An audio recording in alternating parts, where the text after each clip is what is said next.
Time 21ஓட வேறு எந்த ஷூஸ்லாம் இதே ப்ரைஸ் ரேஞ்ச் அண்ட் யூசபிலிட்டி ரேஞ்சில் இருக்கோ அதெல்லாம் நம்ம ஒன்று ஒன்றா பார்ப்போம். First A6 Nimbus 25.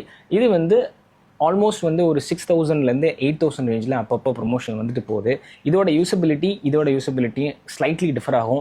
இது வந்து ரொம்ப slow and recovery pace then the Nimbus வந்து கேன் டேக் அப் டு ஒரு 430 மினிட்ஸ் பேஸ் கூட நம்ம போகலாம். எப்போ வேணாலும் அந்த அந்த பேஸை பிக்கப் பண்ணலாம். பட் நிம்பஸை பொறுத்த வரைக்கும் நீங்கள் வந்து ஒரு 530 அண்ட் 6 பேஸுக்கு கீழே நீங்கள் ஓடும்போது உங்களுக்கு வந்து ரொம்ப சாஃப்ட் அண்ட் ப்ளஷ் ஃபீலிங். அதுக்கு கம்மியாக நீங்கள் ஓடுறீங்க, ஒரு 430 பேஸ்லாம் நீங்கள் ஓடும்போது உங்களால் ரொம்ப நேரம் ஓட முடியாது. ஏன்னா இது கொஞ்சம் ஸ்லைட்லி ஹெவியர் அண்ட் ரொம்ப சாஃப்டாக இருக்கும். நீங்கள் வந்து டக்குன்னு பேச பிக்கப் பண்ணுறதுக்கு ரொம்ப கொஞ்சம் ஸ்லைட்டாக கஷ்டமாக இருக்கும். பட் இது more comfy, more protective and ரொம்ப plush and soft feeling Nimbus 25. Next A6 Nova Blast 4.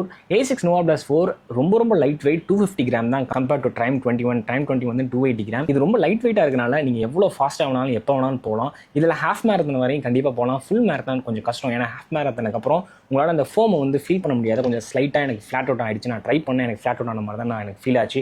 So மற்றபடி ஒரு ஹாஃப் மேரத்தான், ஒரு 10K 5K அண்ட் எப்போ வேணாலும் பேஸை பிக்கப் பண்ணுறதுக்கு ஒரு 4 மினிட்ஸ் பேஸ் நீங்கள் போகணும். 8 to 9 மினிட்ஸ் பேஸ் ரேஞ்சுக்குள்ளே நீங்கள் எப்போ வேணாலும் போகணுன்னா கண்டிப்பாக Nova Blast is one of the best daily trainer out there. So with Time 21 and இதுக்கும் இதை விட Time 21 மேபி ஸ்லைட்லி டியூரபிலிட்டி இதோட கொஞ்சம் அதிகமாக வரதுக்கு வாய்ப்பு உண்டு ஃபார் த ஃபோம். ஏன்னா அந்த ஃபோம் வந்து ஒரு 1000 கிலோமீட்டர் வருமா அப்படின்னா எனக்கு கொஞ்சம் ஸ்லைட்லி எனக்கு தெரியல. பட் Time 21 வந்து கண்டிப்பாக 1000 கிலோமீட்டருக்கு அந்த ஃபோம் ஃப்ளாட் அவுட் ஆகாது. Adidas Ultra Boost 5. இந்த ஃபோமும் ஒரே ஃபார்முலேஷன் தான். இதுவும் VTPO. அதனால் ஹை டியூரபிலிட்டி வரும், ஹைலி எனர்ஜி உங்களுக்கு நல்லா தரும். அதே மாதிரி பவுன்சினஸ் உங்களால் ஃபீல் பண்ண முடியும். பட் Adidas என்ன பண்ணுவாங்க எப்பயுமே அவங்க இந்த ஃபோமை வந்து எப்பயுமே கொஞ்சம் ஸ்லைட்டாக சாஃப்டாக ஆக்கிடுவாங்க. ட்ரையம்ப் வந்து கொஞ்சம் ஃபேமர் ஆக்குவாங்க. ஏன்னா எப்போ வேணாலும் ஸ்பீடை பிக்கப் பண்ணுறதுக்கும் அண்ட் ரொம்ப லாங்காக போகிறதுக்கும் ரொம்ப ஈஸியாக இருக்கணுன்றதுக்காக ஃபோமை கொஞ்சம் ஸ்லைட்டாக வந்து ஃபேமர் ஆக்குவாங்க, பேலன்ஸ் ஆக்குவாங்க.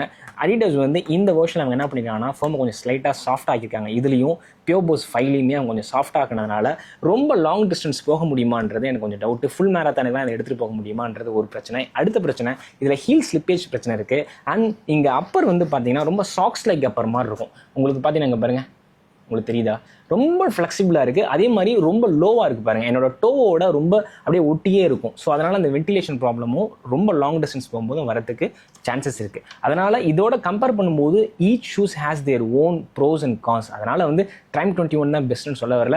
பட் இதை விட கம்பேர் பண்ணும்போது உங்களுக்கு எந்த யூசபிலிட்டி உங்களுக்கு ஆப்டாக இருக்கோ அந்த ஷூ நீங்கள்